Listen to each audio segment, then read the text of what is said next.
মুহূর্তে খবরে রণবীর এলাহাবাদিয়া। কে Ranveer Allahbadia? Ranveer Allahbadia YouTuber, blogger, stand up comedian, roaster মানে যার এই ক্ষমতা রয়েছে যে যখন তখন যাকে তাকে রোস্ট করতে পারে, মানে বাংলায় মুরগি করতে পারে।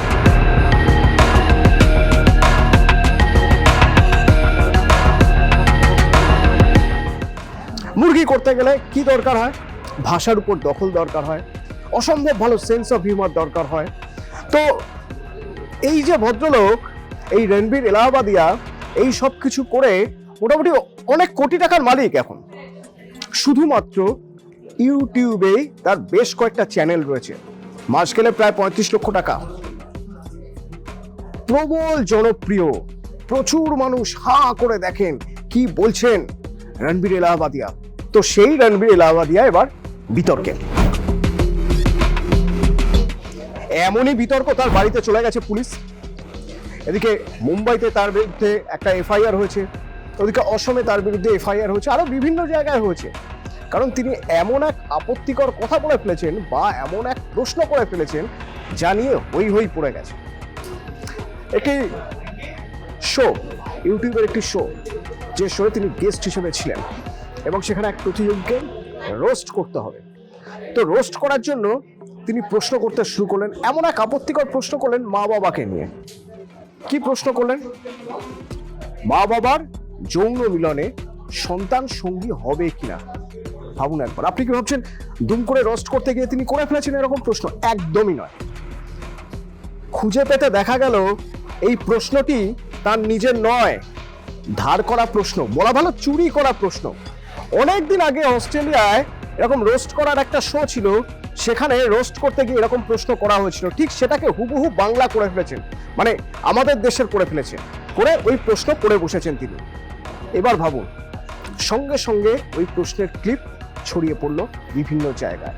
মহারাষ্ট্রের মুখ্যমন্ত্রী পর্যন্ত বলছেন যে বাক স্বাধীনতার নামে যা খুশি তাই করা যায় না। চতুর্দিকে এটা নিয়ে এখন কথা হচ্ছে। এমন পরিস্থিতি বাধ্য হয়ে ক্ষমা চাইছেন। এখান থেকে বেশ কিছু প্রশ্ন ওঠে। খুব সচেতন ভাবেই তো প্রশ্নটা করেছেন। কেন করেছেন?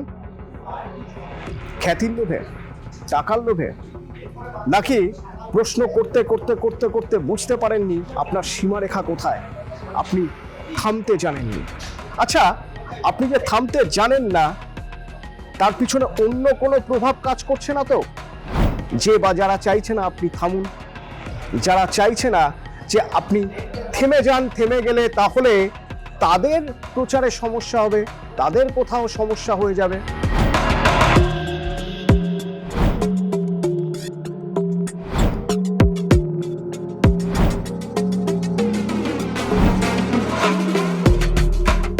রণবীর এলাহাবাদিয়া একা নন, একটা উদাহরণ মাত্র। ঠিক এরকম প্রচুর স্ট্যান্ড আপ কমেডিয়ান রয়েছেন, প্রচুর ইউটিউবার রয়েছেন, যারা এমন এমন কিছু কথা বলেন যে কথাগুলো নিয়ে বিতর্কের ঝড় ওঠে চতুর্দিকে। তাতে কি লাভ হয়? তাতে আরো বেশি লাইক, আরো বেশি শেয়ার, আরো বেশি করে টাকা পাওয়ার জায়গা তৈরি হয়। এবং যখন এরা স্টেজ শো করেন, তখন স্টেজ শোর আগে যারা স্টেজ শো দেখতে যাবেন টিকিট কেটে, তারা জানতে চান যে কতজন ফলোয়ার আছে, কত জায়গায় শেয়ার হয়। এই সব কিছুর উপর নির্ভর করে তার যোগ্যতা কি। তারপর টিকিট কেটে কেউ স্ট্যান্ড আপ কমেডিয়ানের শো দেখতে চান বা এই ব্লগারদের শো দেখতে চান। তাহলে যিনি সচেতনভাবে এই প্রশ্ন করছেন, কেন করছেন? তিনি করছেন তার খ্যাতির জন্য, তিনি করছেন তার টাকার জন্য। নয় করে তো কোটি টাকার মালিক, আপনাদের আগেই বলেছি। এবং এরা কোটি কোটি টাকা কামাচ্ছেন, শালীনতার ধার ধারছেন না বলে অভিযোগ উঠছে বিভিন্ন মহলে, কিন্তু এদের বিরুদ্ধে কিছু করতে পারছেন না। যতক্ষণ না কেন্দ্রীয় সরকারের কোনো নীতি আসবে, ততক্ষণ পর্যন্ত ইউটিউবারদের বিরুদ্ধে কোনো রকম কোনো পদক্ষেপ নেওয়ার কোনো জায়গাই নেই, আইনি কোনো পদক্ষেপের জায়গাই নেই। তার কারণ আমাদের আইন যতই এখন ভারতীয় ন্যায় সংহিতা হয়ে যাক না কেন, সেখানেও ডিজিটাল ল এতটা মজবুত নয় যে খুব সহজেই কেস দেওয়া যাবে। অশ্লীলতার অভিযোগ অবশ্যই দেওয়া যাবে, যে অভিযোগে ইতিমধ্যেই কেস খেয়ে বসে রয়েছেন এই রণবীর এলাহাবাদিয়া।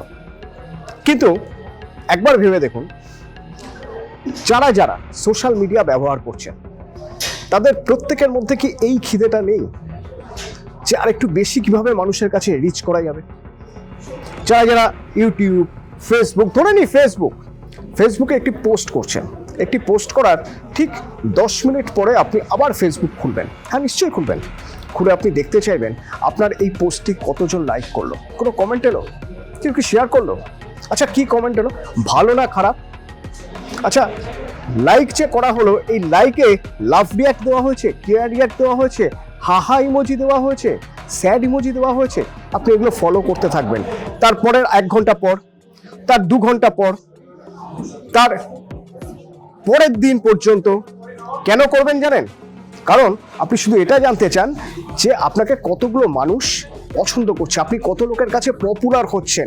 আর এই পপুলার হতে হতে হতে হতে আমরা এমন কিছু করে ফেলছি পপুলার হওয়ার জন্য যেখানে আমরা থামতে জানি না।